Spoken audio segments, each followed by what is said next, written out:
Hello, everyone, and welcome to the screencast series of Asset Administration Shell Quick Start Guide.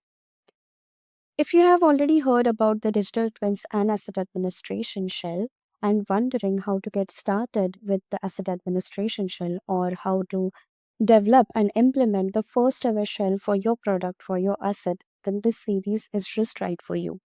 The idea of the series is start small and scale up.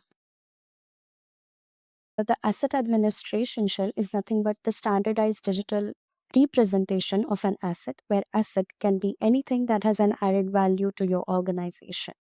The submodels represent the group of data around a particular perspective or aspect of the asset administration shell. For example, the technical data or operational data or even the documentations regarding the asset and so on.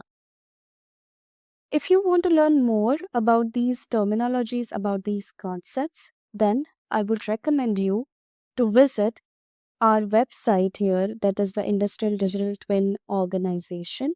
You can go here in the Content Hub where you can find the additional documents around the downloads, or you can have a look into the specifications of the asset administration shell or even the different already published submodels.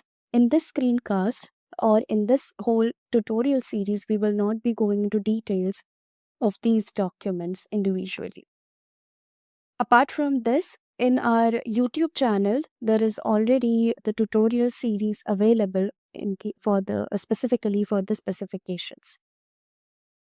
Moving on, in this tutorial series, we will be focusing a generic example.